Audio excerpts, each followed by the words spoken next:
خوش آمدید، ایک بار پھر آپ کی خدمت میں حاضر ہیں نیوز ون سے براہ راست برکت رمضان نشریات کے ساتھ۔ اب چلتے ہیں اس سیگمنٹ کی جانب جس میں ہمارا ایک خاص موضوع ہوتا ہے، علماء کرام ہمارے ساتھ ہوتے ہیں، ساتھ ساتھ نذرانہ عقیدت بھی پیش کیا جاتا ہے۔ سیگمنٹ کا نام ہے بزم علم و عقیدت۔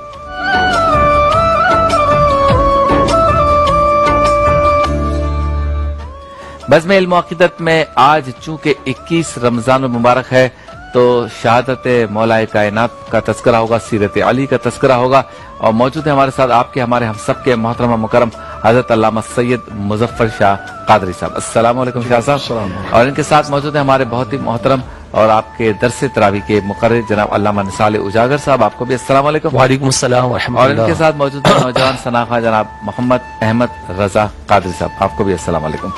تو آج مولا کائنات کا تذکرہ کریں گے۔ سب سے پہلا سوال جو شاہ صاحب کے سامنے رکھیں گے وہ یہ کہ سرکار دو عالم صلی اللہ علیہ وسلم سے مولا علی کا جو رشتہ تھا بچپن سے، اس سے متعلق اور آغوش رحمت میں جو انہوں نے پرورش پائی، اس کے حوالے سے ذرا گفتگو۔ جی شاہ صاحب۔ بسم اللہ الرحمن الرحیم، رب اشرح لی صدری ویسر لی امری واحلل عقدۃ من لسانی یفقہوا قولی۔ حضور سیدنا اسد اللہ الغالب علی المرتضی رضی اللہ تعالی عنہ وارضاہ اسلام کا وہ مبارک نام ہے کہ ہر مسلمانوں کے دل کے اندر آپ کی محبت، ہر مسلمان کی زبان پر آپ کی تعریف، اور آپ وہ عظیم اور وہ مقدس شخصیت ہیں، وہ معتبر شخصیت ہیں کہ جن کی محبت کو ایمان کا نشان قرار دیا گیا ہے، اور جن کی بغض کو اور جو ان سے بغض رکھے ہیں ان کے بغض کو گویا کہ نفاق کا ذریعہ بنایا گیا۔ یعنی آپ کی محبت ایمان کی علامت ہے اور آپ کا بغض جو ہے وہ نفاق کی علامت ہے۔ تو یہ مقام و مرتبہ آپ کا ہے، آپ اقلیم ولایت کے شہنشاہ ہیں، ولیوں کے آپ سردار ہیں، بعد خلفائے ثلاثہ ساری امت میں آپ سب سے افضل اور سب سے اعلیٰ ہیں۔ آپ کا یہ سوال جو ہے کہ حضرت مولا مرتضی رضی اللہ تعالی عنہ وارضاہ کی ذات گرامی سرکار دو عالم صلی اللہ علیہ وسلم کے ساتھ رشتے میں کیا ہے، تو آپ سب سے قریبی رشتہ اگر میں جلدی سے عرض کر سکوں تو وہ یہی ہے کہ آپ جو ہیں وہ سرکار کریم علیہ السلام کے چچا کے بیٹے ہیں۔ حضرت عبد المطلب رضی اللہ تعالیٰ عنہ کے ایک بیٹے ہیں عبد مناف، اور عبد مناف جو ہیں ان کے 4 بیٹے ہیں۔ سب سے بڑے بیٹے ان کے طالب ہیں، اس کے بعد بیٹے ان کے جعفر ہیں، پھر عقیل ہیں، اور پھر علی ہیں۔ اس وجہ سے جناب عبد مناف کو ابو طالب کہا جاتا ہے کہ ان کے بڑے بیٹے طالب تھے، اور یہ حضور علیہ السلام کے شفیق چچا ہیں۔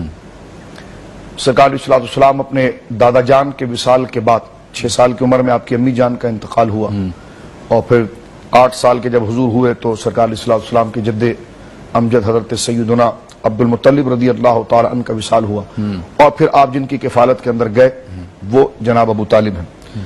تو جناب ابو طالب کے سب سے چھوٹے بیٹے حضرت علی المرتضی ہیں۔ حضرت علی المرتضی رضی اللہ تعالی عنہ خود سمیت 4 بھائی ہیں، یعنی جناب عبد مناف کے 4 بیٹے ہیں اور 2 بیٹیاں ہیں۔ صحیح۔ تو 4 بھائیوں میں جس طرح میں نے عرض کیا کہ بڑے طالب ہیں، اس کے بعد جعفر ہیں، پھر اس کے بعد عقیل ہیں، پھر اس کے بعد علی ہیں، اور 2 بہنیں ہیں جس میں ام ہانی ہے اور ایک حمنہ ہے، یہ 2 بہنیں۔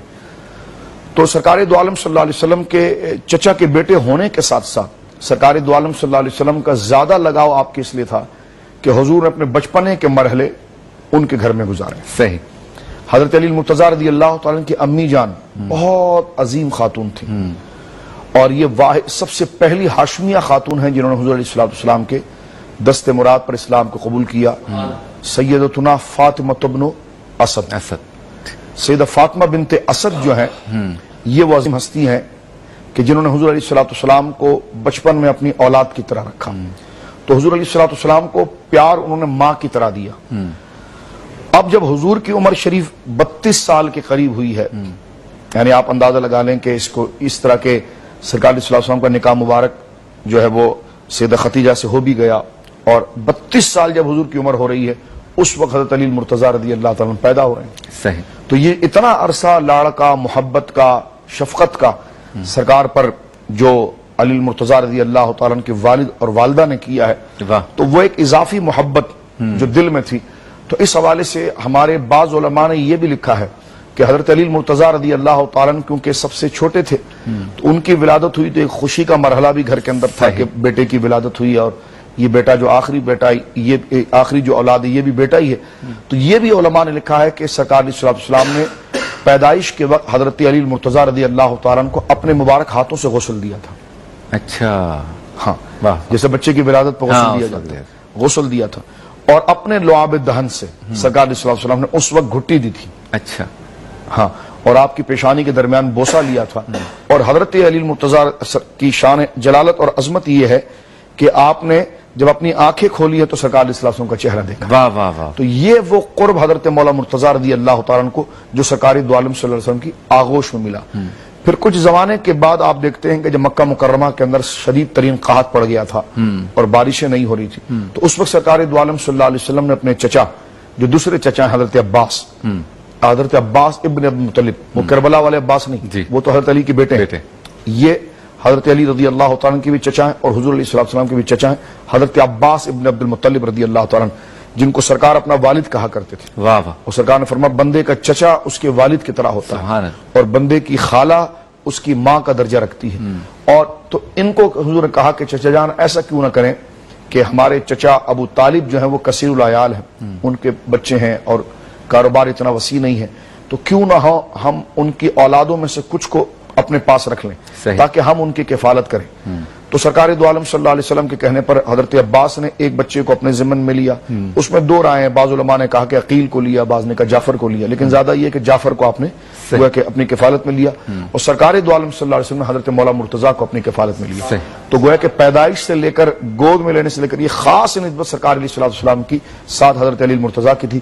اور یہ حسین امتزاج آپ دیکھیے کہ حضرت مولا مرتضیٰ جب پیدا ہو رہے ہیں تو آپ کو غسل حضرت نبی پاک صلی اللہ علیہ وسلم دے رہے ہیں اور جب سرکار دو عالم صلی اللہ علیہ وسلم اس عالم سے رفیق اعلیٰ کا سفر کر رہے ہیں تو ان کو غسل جو ہے وہ حضرت مولا کائنات دے رہے ہیں. اور اس میں امتزاج بھی آپ دیکھیں، غسل کا لفظ نکل گیا تو اس سے مراد یہ کہ جب انتقال ہو جاتا ہے انسان کا تو اس کو غسل دینے کی سب سے بڑی وجہ تو ایک یعنی کئی وجہوں میں سے ایک یہ ہے کہ انسان کے انتقال کے بعد اس کی زبان سے اللہ ہمارے تمام پر حضرت مولا مرتضیٰ کے صدقے کرم فرمائے، خاتمہ بالخیر عطا فرمائے. مردے کے منہ سے جو ہے نا وہ میدے کی رطوبت نکلنا شروع ہو جاتی ہے یا ناک سے گویا کہ پانی نکلنا شروع ہو جاتا ہے یا سبیلین سے کوئی چیز خارج ہوتی ہے. تو مردے کے ناک سے اور گویا کہ منہ سے جو رطوبت نکلتی یہ بھی نجاست غلیظہ ہے اور یہ پیشاب ہی کا حکم رکھتی ہے. تو ایک تو ان تمام چیزوں سے اس کو صاف کرنا ہوتا ہے اور ایک اس میت کی تکریم بھی ہے کہ میت کو غسل دیا جاتا ہے. نبی کریم علیہ السلام کی ذات مبارکہ کے حوالے سے اس قسم کی کوئی بات نہیں. اور قاضی یاز علیہ رحمت نے اپنے مقدمے میں اس بات کو لکھا ہے کہ سرکار نے یہ فرمایا تھا کہ علی مجھے غسل دینے کے لیے تم ہی ہونا، اس لیے کہ تمہارے علاوہ اگر مجھے اس کیفیت میں کسی نے دیکھ لینا تو اس کی آنکھیں ختم ہو جائیں گی، وہ نابینا ہو جائے گا. یہ قاضی یاز علیہ رحمت کی بڑی مشہور کتاب شفا بتعریف حقوق المصطفیٰ صلی اللہ علیہ وسلم، اس کے مقدمے میں یہ بات موجود ہے. لیکن حضور علیہ السلام کو جو غسل دیا گیا وہ ایسا نہیں کہ جیسے عام میت کو اس کے بدن کے کپڑے اضافی نکال دیے جاتے ہیں پھر غسل دیا جاتا، ایسا نہیں. سرکار دو عالم صلی اللہ علیہ وسلم کا بدن مبارک جو سریر پر ہے اس تخت پر ہے تو اسی بدن مبارک کے اوپر پانی کو ڈالا گیا. حضرت علی المرتضیٰ اپنا مشاہدہ ذکر کرتے ہیں کہ جب میں نے سرکار علیہ السلام کے بدن پر پانی ڈالا ہے نا تو وہ ایسا تھا جس طرح میں نے کسی خوشبو کو چھیڑ دیا ہے. اللہ، جیسا خوشبو پڑی ہوئی آپ اگر چھیڑیں گے تو مہکنا شروع ہو جائے گی. تو حضرت علی المرتضیٰ کا مشاہدہ یہ کہ جب ان سے پوچھا گیا کہ تم نے حضور کو غسل دیا آپ نے تو آپ نے کیا دیکھا، تو انہوں نے کہا میں بالکل آپ کے سامنے دیانت سے بات کرتا ہوں کہ جب میں نے ایک مگہ پانی سرکار علیہ السلام کے بدن مبارک پر ڈالا تو خوشبو کے بھبکے آئے. تو حضرت مرتضیٰ کی آنکھوں میں آنسو آئے اور کہا کہ یا رسول اللہ طبت حیا و میہ، فرمایا کہ حضور آپ جب آئے تب بھی خوشبودار تھے اور جب جا رہے ہیں تو تب بھی خوشبودار ہیں. تو یہ خاص پرائیویسی کے معاملات اور جو ہے وہ سرکار علیہ السلام کے آپ کے ساتھ رہے. اور اس میں خاص نظیر میں ایک اور عرض کرتا ہوں کہ جب غزوہ طائف ہوا تھا تو غزوہ طائف کے اندر حضور علیہ السلام نے حضرت علی المرتضیٰ کو قریب بلایا اور بہت دیر تک ان کے ساتھ سرگوشی کی، یعنی خاموشی سے ان کے ساتھ آہستہ آہستہ بات کرتے رہے. تو کچھ لوگوں نے دور سے دیکھا کہ حضور آپ سرگوشی کر رہے ہیں، فرمایا میں علی سے نہیں سرگوشی کر رہا، علی سے اللہ سرگوشی کر رہا. تو یہ مقام و مرتبہ حضرت مولا مرتضیٰ رضی اللہ تعالی عنہ کا بارگاہ رسالت سے حاصل. کیا بات ہے، کلام پیش کریں. سبحان اللہ. علی کا نام میری زندگی ہے، علی کا نام میری زندگی ہے، علی کا پیار میری زندگی ہے،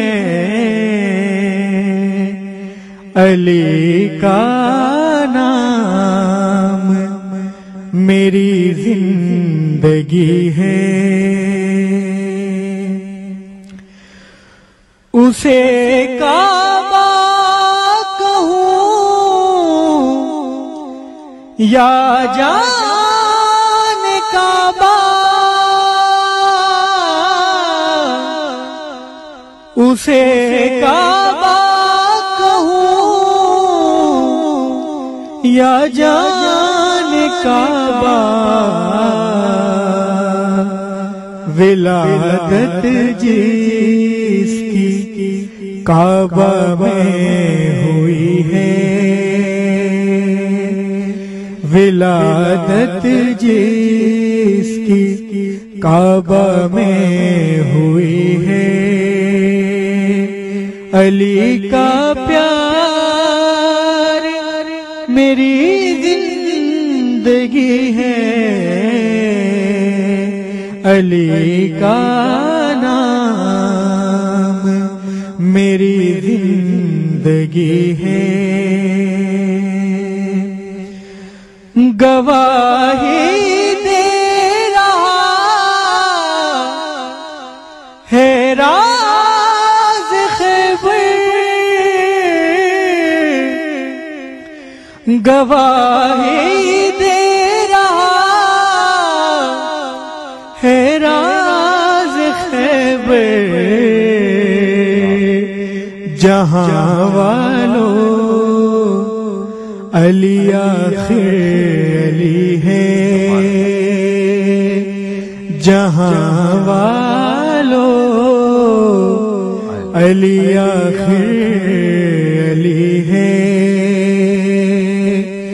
علی کا پیار میری زندگی ہے۔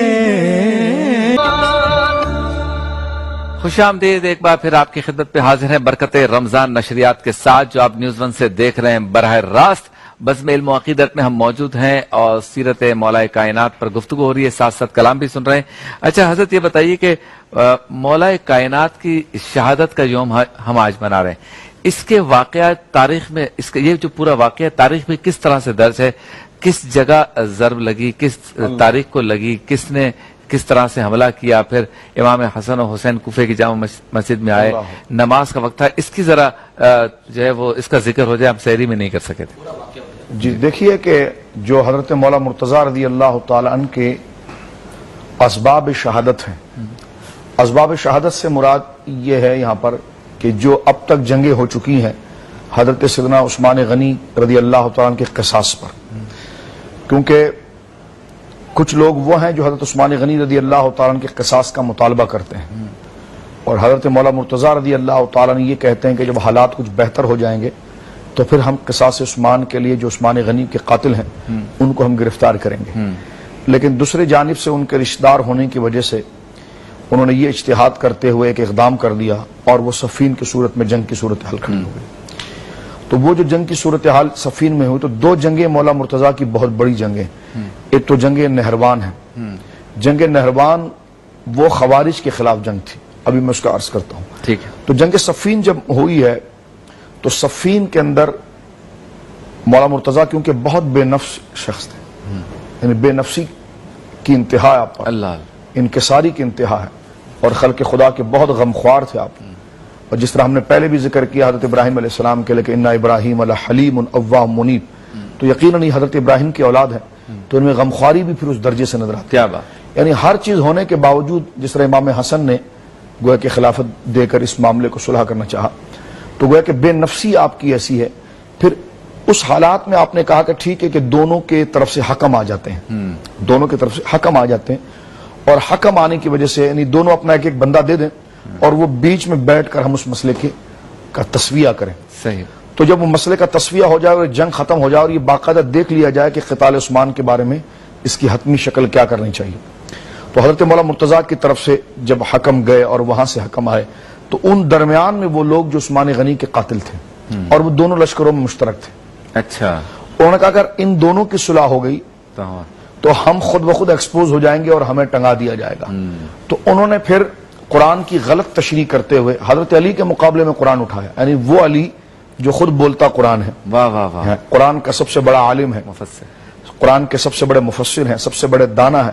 حضرت عبداللہ ابن مسعود اور حضرت عبداللہ ابن عباس اس وقت تفسیر کا ذخیرہ اگر آپ دیکھیں گے تو 99.9 ان سے ہے، اور یہ دونوں شاگرد ہیں مولا مرتضیٰ کی. واہ واہ واہ، سبحان اللہ. تو آپ یوں سمجھ سکتے ہیں کہ ان سے جو روایات آگے بڑھی وہ حضرت علی کی بڑھی ہے. صحیح. حضرت علی رضی اللہ تعالیٰ علم کا ایک، اب جس طرح ہم نے سحری میں بھی کچھ عرض کیا تھا کہ آپ کے علم کا مقام یہ تھا کہ انا مدینۃ سرکار نے فرمایا انا دار الحکمت والی بابوہا، میں حکمت کا شہر ہوں اور علی اس کا دروازہ ہے. سبحان اللہ. حکمت اصل علم کو کہتے ہیں، پڑھنا پڑھانا تو علم ہے، لیکن اس کی درک، اس کی تفہیم، اس کا مزاج اور اس کی سمجھ آ جانا یہ ہے حکمت.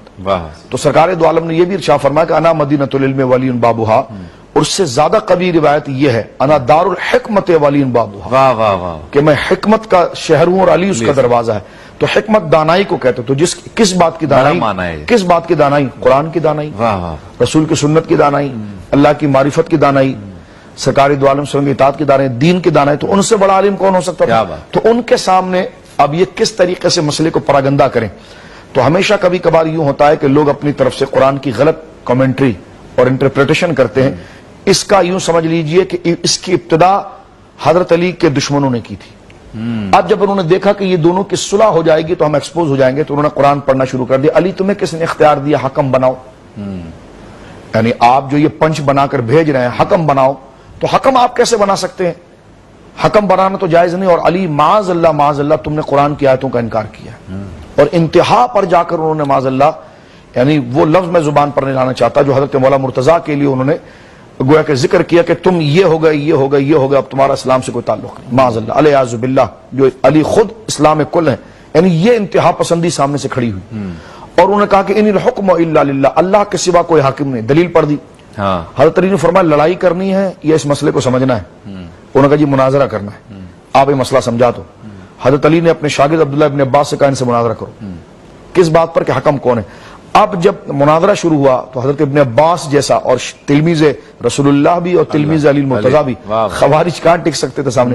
اب جب انہوں نے آیت پڑھی کہ ان الحکم الا للہ، جو میں اس کو ایک تقریری رنگ میں آپ کو بتا رہا ہوں کہ اللہ کے سوا کوئی حاکم نہیں ہے، جس طرح آج یہ سودا مارکیٹ میں بیچا جاتا ہے، تو یعنی اس کی تعویل ہو سکتی ہے اللہ کے سوا کوئی حاکم نہیں ہے. تو حضرت عبداللہ ابن عباس نے فرمایا کہ دیکھو سورہ نساء میں موجود ہے کہ جب عورت اور مرد میں جھگڑا ہو جائے تو اللہ رب العالمین ان کو صلح کرنے کے لیے بیان فرماتا ہے کہ وہ صلح کے لیے کیا کرے، حکما من اہلہ و حکما من اہلہا، ایک حکم لڑکے کی طرف سے آئے اور ایک حکم لڑکی کی طرف سے آئے. تو تم تو کہہ رہے تھے کہ اللہ کے سوا کوئی حاکم نہیں، اور اللہ کہہ رہا حکما من اہلہ و حکما من اہلہا، تو یہاں تو دو حکم آ گئے، تو یہ شرک کیوں نہیں ہوا؟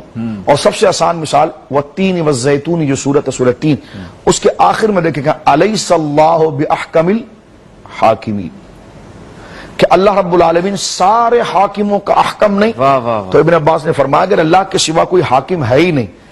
جس معنی میں اللہ ہے اس معنی میں تو کوئی مانتا ہی نہیں کسی، لیکن اس کے احکام کی تشریح کرنے والے، اس کے احکام کو نافذ کرنے والے، اس کے دین کی نفاذ کرنے والے، ان کو مجازن صورتن حاکم کہنا تو یہ شرعن ناجائز تو نہیں. تو اس میں تقریباً یوں سمجھیے 65% خوارج نے کلمہ پڑھ لیا. اچھا. اور وہ دار اسلام میں آگے، انہوں نے کہا جی مسئلہ ہمیں، کیونکہ جن کو لوگوں نے گمراہ کیا تھا سمجھ میں آگے. جو 35% تھے نا وہ بڑے اڑیل تھے، انہوں نے کہا نہیں، پھر ان سے ہوئی دبا کے ایک جنگ جس کو جنگ نہروان کہتے ہیں، اور اس جنگ کا اشارہ حضور اپنے دور میں دیا تھا. اچھا. اب تھوڑا پیچھے آ جائیں، سرکار علیہ الصلوۃ والسلام کے دور مبارکہ میں اگر آپ آ جائیں گے تو سرکار علیہ الصلوۃ والسلام نے فرمایا تھا کہ میری اور علی کی مثال کیسی ہے.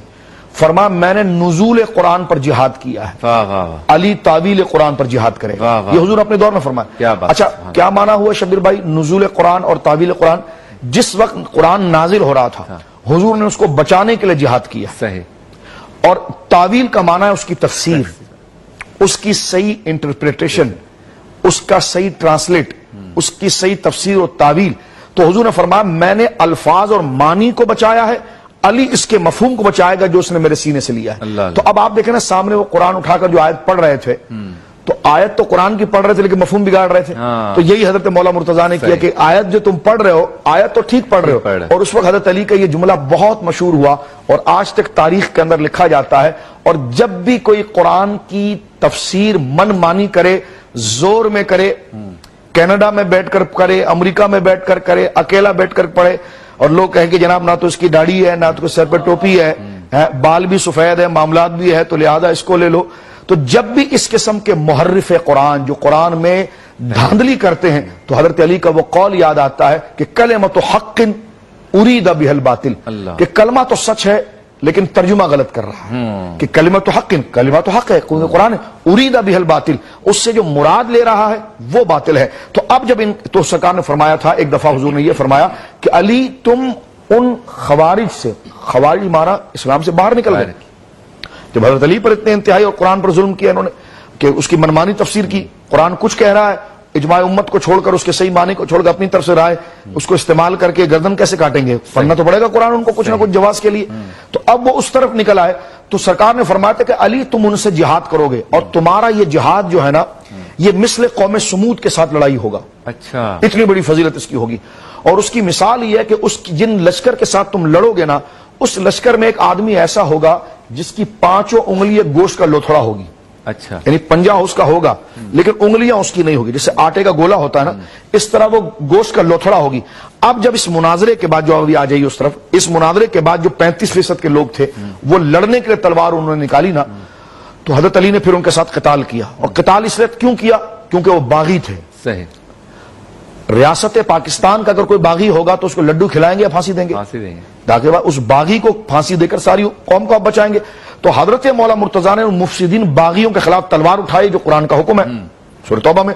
اب اس تلوار اٹھانے میں جب قتال ختم ہوا تو حضرت ابو سعید خدری کہتے ہیں کہ ہم ان کے لاشوں کو اٹھا کر ایک طرف مٹی میں ڈال رہے تھے، ایک بندے کو اٹھایا تو اس کا ہاتھ لٹک رہا تھا. تو کہا میں نے جب اس کا ہاتھ پکڑا تو میں نے چیخ مارا کہ علی یہ تو وہی ہے جو حضور نے فرمایا تھا آپ کے لیے کہ آپ کے مخالف کے لشکر کے اندر ایک شخص وہ ہوگا کہ جس کے ہاتھ کا پنجہ جو ہے وہ گوشت کا لوتھڑا ہوگا. تو یعنی یہ جہاد علی کا نہیں تھا، یہ جہاد رسول اللہ کا تھا، کیونکہ سرکار علیہ السلام نے اس کو اپنا جہاد قرار دیا ہے. اور پھر اس کے بعد میں آگے عرض کروں گا کہ پھر یہ شہادت کی طرف کس طرح گیا. کیا بات ہے. تو چونکہ آج شہادت علی ہے اس لیے میں نے یہ سوال کیا کہ یوم شہادت علی ہے تو اس بات کا بھی یا اس واقعے کا بھی ہمیں اور آپ کو علم ہونا چاہیے کہ دراصل یہ واقعہ کس طرح سے ہوا.